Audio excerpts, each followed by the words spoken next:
ध्यान से अपनी स्क्रीन पर देखिए।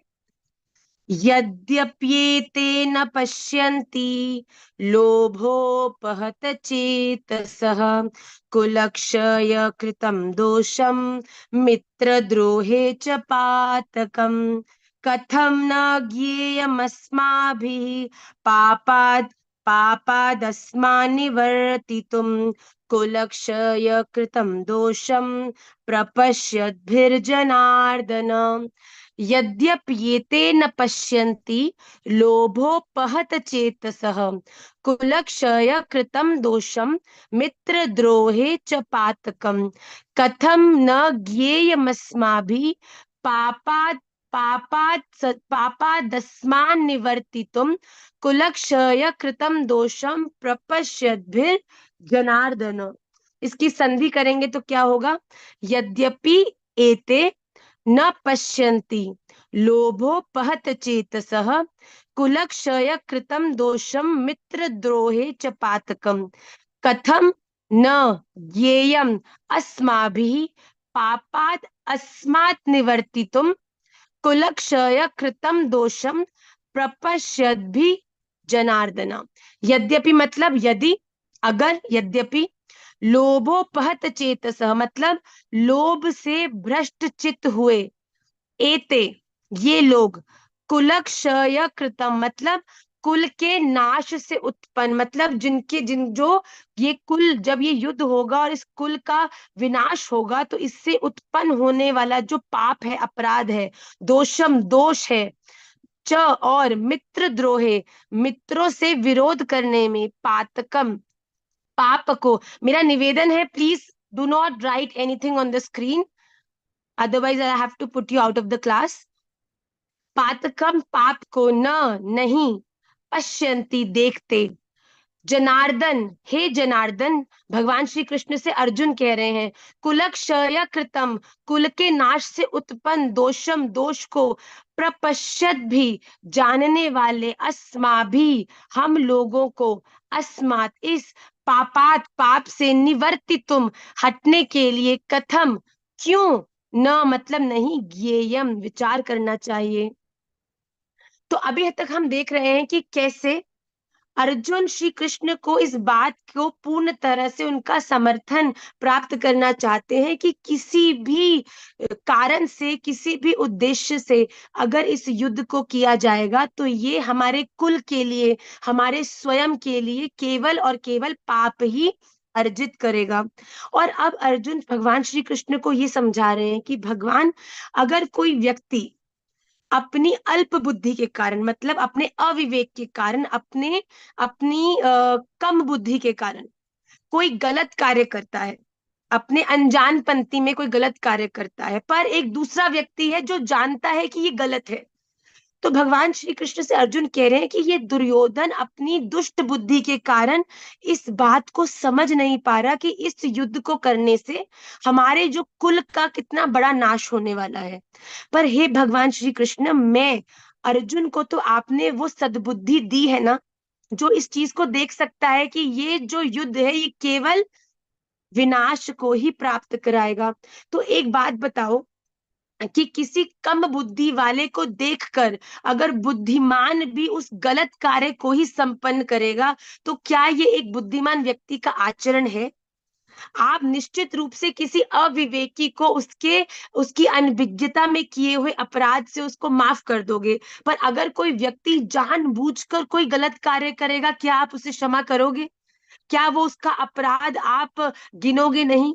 तो वो ही अर्जुन इस दोनों श्लोकों में भगवान श्री कृष्ण से स्पष्ट कह रहे हैं कि दुर्योधन तो अपनी दुष्ट बुद्धि के कारण पागल पागल हो चुका है। उसको कुछ भी नहीं दिख रहा कि किस प्रकार इस युद्ध से कितना कितना गलत हमारे पूरे कुटुंब पर होने वाला है। पर मैं विवेकी सद्बुद्धि होकर ऐसे अपराध को कैसे करूं? यद्यपि लोभ के कारण जिनका विवेक विचार लुप्त हो गया, तो यहाँ भगवान किसकी बात कर रहे हैं?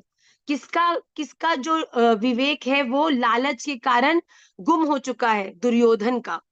तो अगर भगवान कह रहे हैं कि अगर अर्जुन कह रहे हैं कि अगर दुर्योधन का विवेक और विचार लोभ के कारण लुप्त हो गया है, ऐसे ये दुर्योधन आदि कुल का नाश करने से होने वाले दोष को, मतलब युद्ध होगा तो कुल तो दोनों पांडवों का और कौरवों का कुल तो एक ही है। धृतराष्ट्र और पांडु भ्राता है, दोनों भाई हैं, तो कुल तो एक ही हुआ। तो वो कह रहे हैं, अर्जुन कह रहे हैं कि इस युद्ध से होने वाले कुल के नाश को न देखने वाले इस कम बुद्धि वाला दुर्योधन और इसकी सेना, और मित्रों के साथ द्वेष करने से होने वाले पाप को, मतलब जो आपस में ही सगे संबंधी मित्र आदि जब एक दूसरे को ही मारेंगे, उससे उत्पन्न होने वाले पाप को नहीं देखते, तो भी हे जनार्दन, कुल का नाश करने से होने वाले दोष को ठीक ठाक जानने वाले हम लोग इस पाप से निवृत्त होने का विचार क्यों नहीं कर सकते।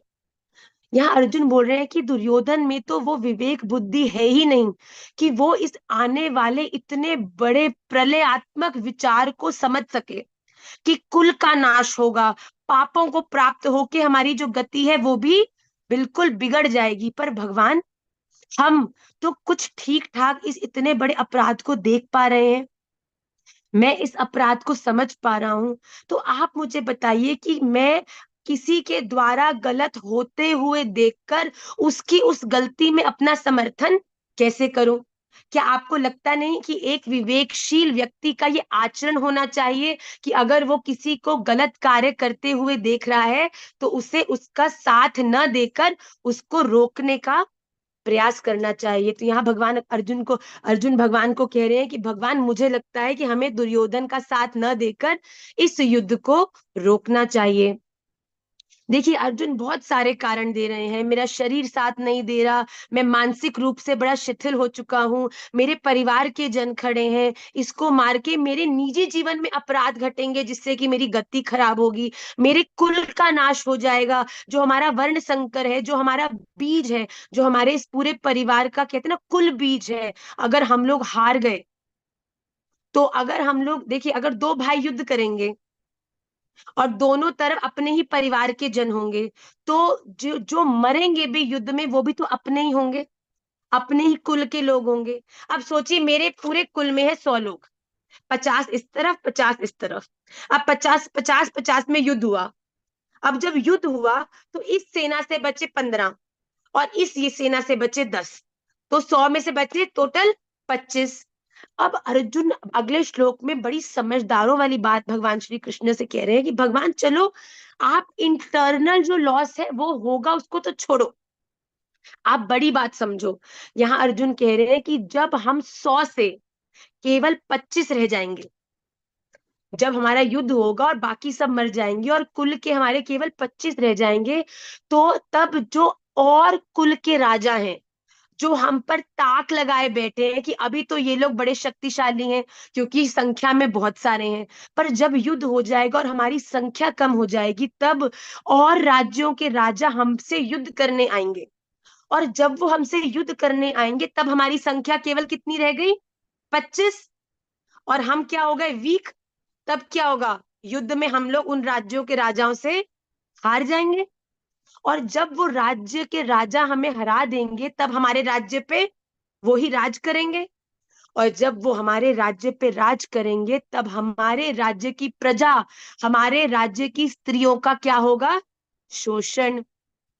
बड़ी सुंदर बात, देखो बड़े लॉजिकल होके अर्जुन जानते हैं कि समझाना किनको है, सर्वज्ञानी भगवान श्री कृष्ण को, तो ये बड़े इजीली तो होने वाला नहीं है। साम दाम दंड भेद, भगवान अर्जुन, भगवान के सामने अर्जुन हर एक पॉसिबल अपॉर्चुनिटी ले रहे हैं कि क्यों इस युद्ध को नहीं करना चाहिए। देखिए अर्जुन बड़े समझदारी से अगले श्लोक में बता रहे हैं, आपकी स्क्रीन पर श्लोक होगा।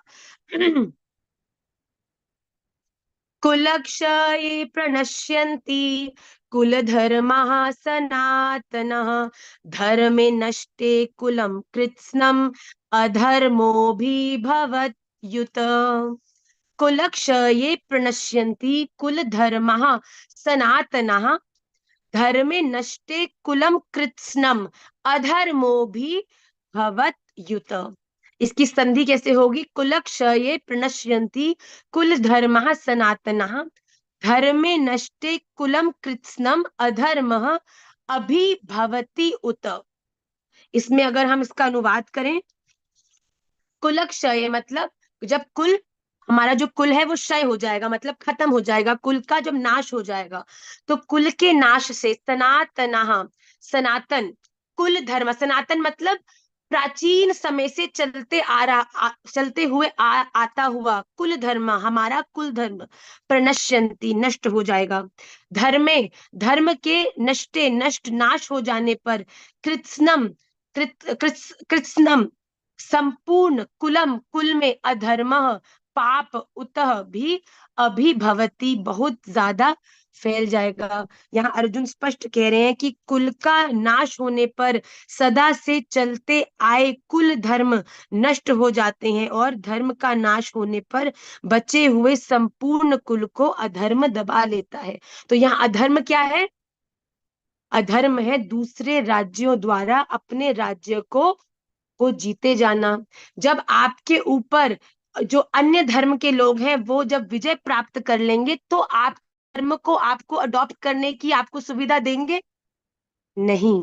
तो यहाँ पे भगवान अर्जुन भगवान को स्पष्ट कह रहे हैं कि भगवान समझो इस बात को, अगर हम लड़ेंगे तो हमारे ही कुल के लोग मारे जाएंगे, और जब हमारे ही कुल के लोग मार के बड़ी सीमित संख्या में रह जाएंगे, तब भी हम लोग अपने राज्य का लाभ नहीं ले पाएंगे।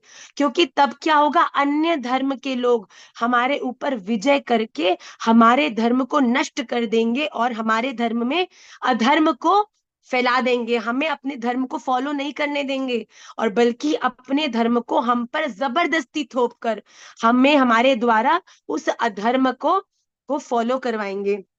तो कह रहे हैं कि कुल के नाश होने से बहुत ज्यादा अधर्म फैल जाएगा, भगवान अर्जुन को, अर्जुन भगवान को समझा रहे हैं। और फिर जब अधर्म फैलेगा तो क्या होगा, जब दूसरे दूसरे धर्मों को हमें फॉलो करना पड़ेगा, तो उससे क्या होगा? अधर्माभिभवात् कृष्ण प्रदुष्यन्ति कुलस्त्रियः, स्त्रीषु दुष्टासु वार्ष्णेय जायते वर्णसंकरः। अधर्माभिभवात् कृष्ण प्रदुष्यन्ति कुलस्त्रियः, स्त्रीषु दुष्टासु वार्ष्णेय जायते वर्णसंकरः।